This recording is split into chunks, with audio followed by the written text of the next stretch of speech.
Personne qui est venue 15 fois. Il s'appelle Jean-Claude. Tu peux venir, Jean-Claude? T'es où? T'es où, Jean-Claude? Viens, mon chéri.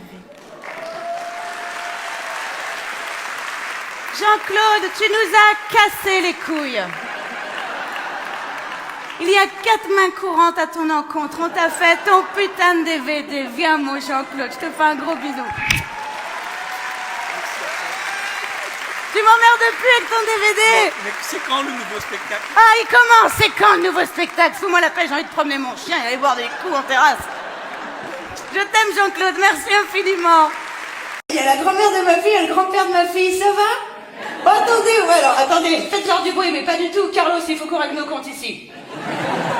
Carlos, grand-père de ma fille, vous savez ce qu'elle m'a fait, ma fille? Filmez pas, parce que je crois que j'ai pas le droit de raconter ça. Écoutez.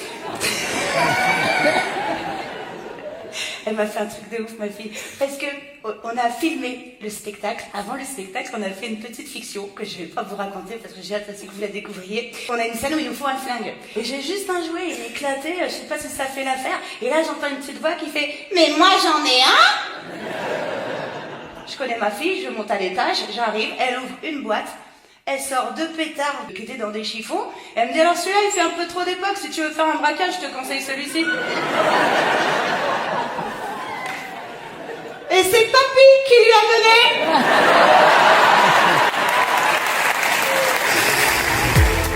Après, elle a voulu un chat. J'ai dit oui, mais le chat, c'était pas pareil. Moi-même, j'étais très investie dans le projet du chat. J'avais repéré un beau chat et pour être sûre de trouver l'élevage, j'ai mis un mot sur Instagram. Je me suis fait défoncer. J'ai reçu des messages dans tous les sens. Non, tu ne peux pas acheter un chat. Non, les animaux ne doivent pas faire l'objet d'une transaction commerciale. Tu dois l'adopter en refuge. Ouais, bah va chier dans du compost, grosse.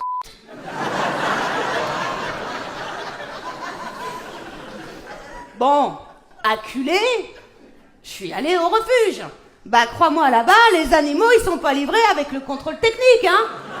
Ils m'ont filé un de ces chats en joint de culasse, mon pote.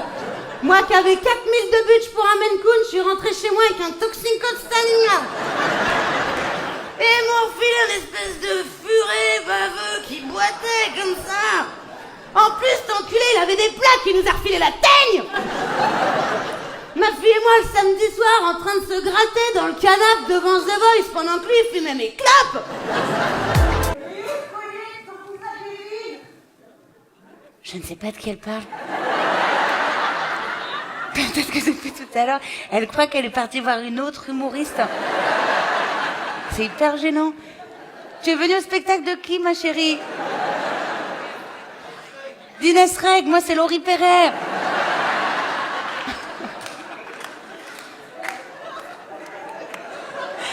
Bah oui, il y a quand même des différences, si tu veux. Moi, je danse mal et je suis en très bon terme avec Natacha Saint-Pierre.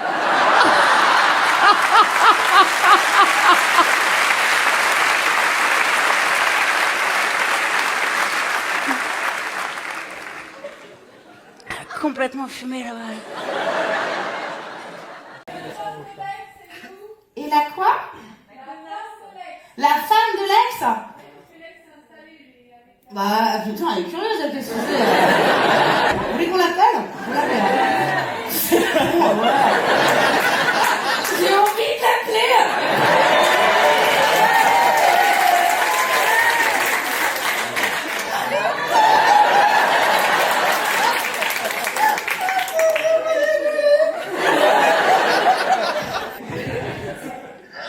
Allô, John? Écoute, là je suis à Nancy, je suis sur scène, il y a 700 personnes ce soir. Peut-être en même temps, t'as pas payé la Françoise Mazine. Il y a le maire de la ville Bruno qui t'embrasse. Et il y a une dame, c'est pour ça que je t'appelle, parce que je suis dans l'embarras, elle me dit, et comment va la femme de ton ex? Du coup, t'as une meuf, qu'est-ce qui se passe? Oh, on va dire que oui. Qu'est-ce que tu fais? Ben écoute, je suis en train de fumer du plaisir. Tu es en train de fumer la clope. Je pose le lido, oh là là, il faut fumer le lido. Je te garde en ligne, reste avec nous, John, on fait un super spectacle. Elle est très sympa au demeurant, et j'avais une cave comme ça, un peu dégueu, il me dit, si tu veux, je te mets en lino. Je pense que le gars a pas capté qu'il fallait retirer les objets.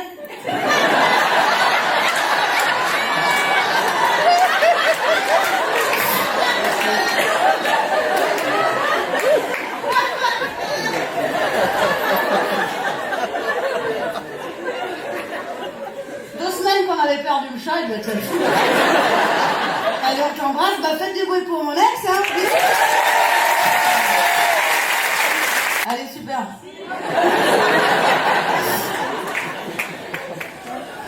Ah, je vais faire un troisième spectacle. Je lance un appel. Est-ce que tous ensemble à la production, on peut... Comment tu t'appelles, mon chéri? Jean-Claude. Est-ce qu'on peut s'engager? On va prendre tes coordonnées. Et on s'engage à livrer un DVD à Jean-Claude qui vient dans toutes mes salles de spectacle, qui n'en a rien à foutre. Il n'entend pas, il n'entend rien. Et à chaque fois, à la fin, il fait le DVD. Jean-Claude, je m'engage, je vous fais livrer un DVD. On s'était vu en Belgique.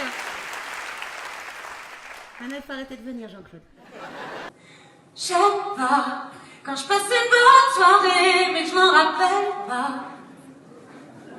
Voilà, pas de couplet, puisque pas de souvenirs. C'est la dernière ce soir et je prends un plaisir fou à jouer ce que je vous raconte. Et j'ai l'impression, quand je vous vois, en fait, j'ai l'impression que je vais voir des potes à qui j'ai trop de trucs marrants à raconter. Et je vous les raconte et je vois vos têtes, on s'illumine ensemble. Et bien souvent, c'est compliqué d'écrire 1h30 de moi ça complexe un peu, on se dit putain ça va concerner personne et à chaque fois je reçois des putain mais on a la même life. Je suis très inquiète pour vous si on a la même life. Les amis, écoutez, je voudrais vous raconter comment on a construit ce spectacle. J'ai fini mon premier spectacle avec un producteur avec qui ça s'était bien passé, mais on a décidé de s'arrêter de travailler ensemble. J'ai rencontré tout plein de producteurs, j'ai bouffé gratos pendant 2 mois. En tout cas, j'arrivais pas à trouver chaussures à mon pied dans la production. Et j'ai des amis très forts dans ce métier, des gens de confiance, qui m'ont demandé de faire confiance à des gens que je connaissais pas. J'ai monté ma production et du coup j'ai fait confiance à des gens que je connaissais pas et qui sont aujourd'hui les gens avec lesquels je travaille. J'ai les meilleurs de la terre. Souvent à la fin des spectacles, les gens ils se lèvent et ils m'applaudissent et je voudrais vous demander de vous lever pour applaudir.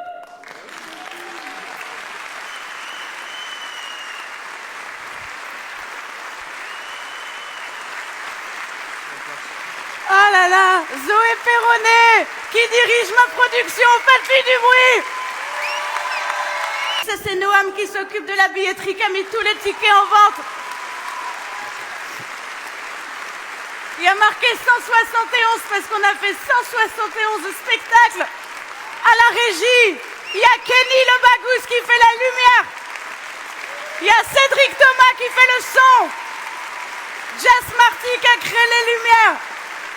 Geoffrey Dakota, Mathéo à la vidéo, Aurélie France, mon attachée de presse, David Azoulay, mon booker.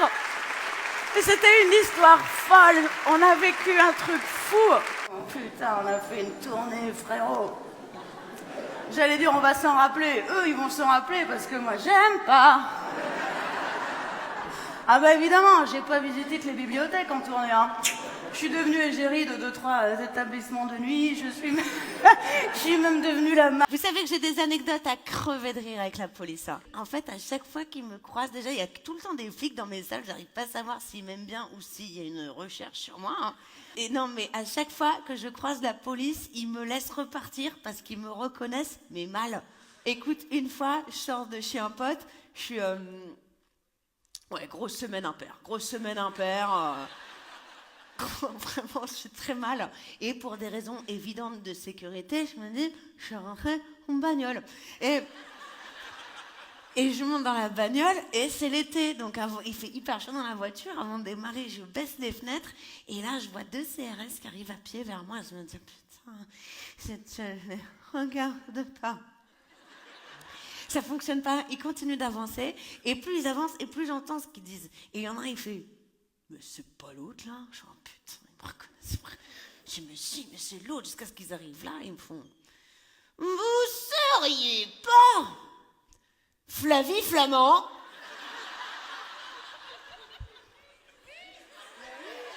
Bien sûr! Et ils m'ont laissé repartir en l'échange d'un selfie pensant que j'étais Flavie Flamand! Et on embrasse Flavie Flamand qui n'a plus de points sur son permis. J'ai un ex-mari, vraiment, mais fait un puits c'est une muse, il est inspirant, il est génial.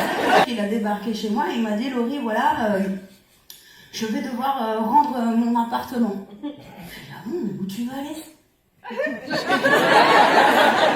De là, un long eye contact s'est instauré, on a compris tous les deux qu'on avait compris où il allait aller, tu vois, le grand choc. Et je lui dis, mais comment ça se fait que tu as perdu l'appartement? Elle me dit, j'ai des petits problèmes de sous et tout. Je dis, bah ok, mais qu'est-ce que tu fais comme job en ce moment? Il me dit, je suis apporteur d'affaires. Eh ben, il a pas menti. Une semaine après, il a rapporté toutes ses affaires. Et le deal, c'est qu'il est chez moi quand je n'y suis pas. Donc là, je vous parle, mesdames et messieurs, il est dans mon canapé en train de bouffer mes gnocchis à poêler. Voilà. Là-bas. Et tu sais, des fois, justement, une date comme celle-ci, c'est pas une date où je rentre à l'hôtel, je vais rentrer chez moi parce que j'habite pas très loin. Et en tout cas, c'est faisable en voiture. Et les dates comme ça, tu sais, je rentre et je le vois dans mon canapé. Et la dernière fois, je rentre, je le vois et je me dis, il dormait comme ça, comme mon oncle là-dedans. Et je me dis, c'est quand même marrant, ça me fait comme une sorte de fille au père. Mais père de ma fille, quoi. Voilà, donc il y aura sans doute les nouveaux épisodes pour le 3e spectacle, ouais, j'espère. Voilà. Comment je fais pour baiser avec mon ex? Alors, j'ai compris la question. Comment je fais pour avoir des petits amis, des relations, alors que mon ex crèche chez moi? Ah, c'est compliqué, je te le cache pas. Dans la bagnole. Bagnole, périphérique, plateau bec, avec tout à Lyon. Il attendait, bougez pas, enculé! Ouais, c'est compliqué. Ben, je te le raconterai dans le 3e spectacle, tu vas pas être déçu du voyage. C'est vrai? Vous voulez me faire chialer ce soir ou quoi, encore? Vas-y, viens, ma chérie, qu'est-ce que c'est? Alors, ça peut être émouvant ou très gênant, je connais mon public, hein. Bonsoir, ma chérie, merci, bonsoir. Ça va bien? Oui. Ben oui, ça va. Je suis belle de près. Merci. C'est moi qui l'ai fait. Ah, c'est toi qui l'as fait. Non, mais c'est mon métier. C'est ton métier. C'est bien emballé. Aïe, aïe, aïe, qu'est-ce que c'est que cette merde? Ah. Regardez, il y a marqué « Mon ex est plus fragile que Smug ». Merci, ma chérie. Merci. Attends, reste ici. Est-ce que tu pourrais m'en faire un avec mon ex est un fils de pute? C'est pour une amie. On est en fin de spectacle, je vais pouvoir le confier parce que je me dis qu'on a peut-être créé un petit lien d'amitié qui vous empêchera de penser que je suis une grosse merde. C'est au sujet du lapin de ma fille. Oui, qui a trépassé, mesquine, hein, voilà. Il est mort d'atroce souffrance. Non, mais parce qu'en fait, si tu veux, je le laissais sortir dans le jardin et un soir, je ne l'ai pas rangé dans la boîte et on va dire que la nuit ne lui a pas porté conseil. Après, à ma décharge, le jardin lui était très hostile, hein. Vraiment, je le lâchais dans Jumanji, le bordel. Et là où je m'en veux, c'est que je l'ai entendu mourir. Je sais, c'est horrible, mais cet enculé, il décide de mourir un dimanche matin, 7h, semaine impaire, je suis dans mon lit, je suis bourré, j'ai les yeux qui se touchent, je rentre de boîte, j'entends « Ah, ah, ah !» Flemme. C'est horrible et c'est con, parce qu'on aurait été mardi, il était sauvé. Ma fille était inconsolable, je m'en voulais tellement que j'ai dit oui à tout pendant 3 mois. Elle a voulu le faire incinérer un lapin. 150 balles pour l'équivalent de mon cendrier en fin de semaine dans un pot à crayon, une belle enculerie. Bah j'ai dit oui. Après elle a revoulu un lapin, j'ai dit oui. J'avais une carte Truffaut. Comment je choisis mes lieux de représentation? Je ne les choisis pas toujours.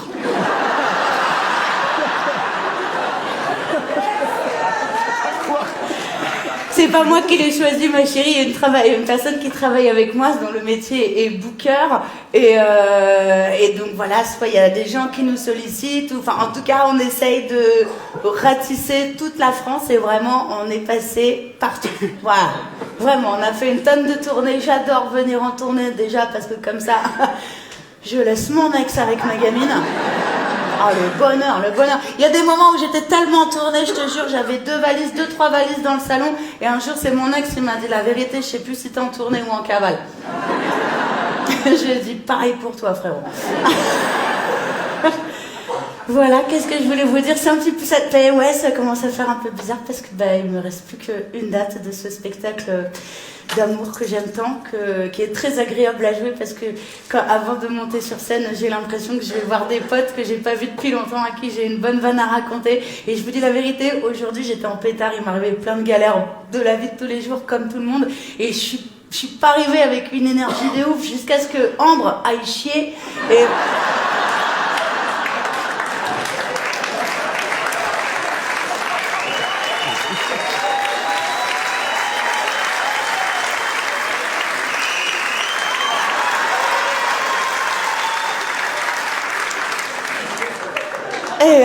Et je passe 1h30 à vous raconter que malgré toutes les merdes qui m'arrivent, ça va super bien. Et je vous dis la vérité, je crois que j'avais raison, je vais super bien. Voilà, c'est super cool. Merci beaucoup.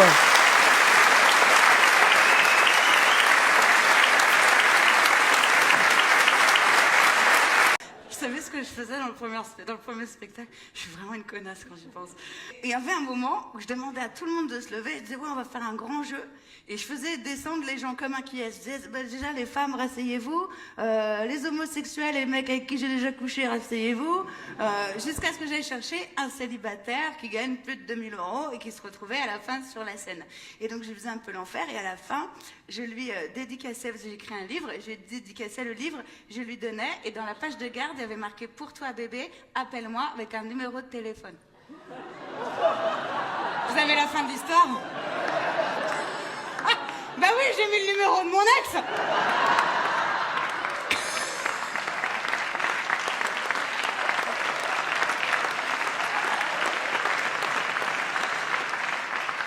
Il en avait très ras le cul, ça me faisait... Ça l'empêche pas de revenir, hein. Je sais plus quelle méthode employer pour qu'il se barre. Ah bah bien sûr. Mais tu es un génie, tu es un génie. On va tous l'appeler au 06 82 06. Oh putain, c'est incroyable, je réfléchis à le faire, hein, vraiment. Après, pas son numéro de carte bleue, parce que bon, là t'as bien compris que ça va pas te servir à grand chose. Si vous le voyez pas au fond, c'est un mug sur lequel il y a marqué Balek. Regarde, mon chéri, ça a été fabriqué par des personnes en situation de handicap. Et regarde, ça se voit. C'est dur, les vannes sur les personnes en situation de handicap, on sait jamais si on peut les faire ou si on peut pas les faire. La semaine dernière, on a claqué une énorme barre de rire. On était en tournée et il y a un monsieur qui est venu à la fin.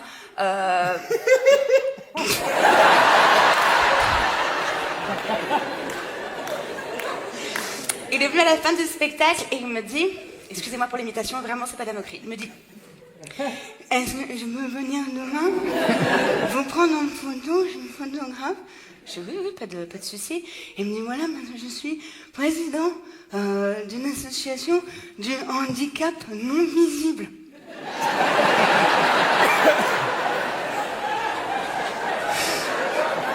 J'en ai encore d'autres, hein, si vous voulez. Après, j'ai l'impression que j'empiète sur le terrain d'Artus, là. C'était sur le premier spectacle. Et je pense que c'est la vanne la plus ouf qu'on ne m'a jamais sortie. Sauf que, du coup, c'est une personne en situation de handicap qui ne désamorce jamais. C'est-à-dire qu'il sort la vanne et il se passe rien. Et je me dis, soit c'est une énorme vanne. Je vous raconte. Je fin du spectacle, je suis en dédicace, on fait les photos et il y a une personne qui arrive et qui a un énorme dispositif auditif. Il a carrément des gros électrodes avec des trucs qui rentrent dans les oreilles et il vient et il me dit « Je suis un malentendant ». Je dis « Bah frérot, j'ai vu, t'as fait disjoncter toutes les ampoules autour de toi ». Ça n'a échappé à personne. Je lui dis, est-ce que tu as aimé le spectacle? Est-ce que tu as compris? Et il me dit, je lis sur les lèvres et j'ai préféré votre spectacle à celui de Jeff Panaclock.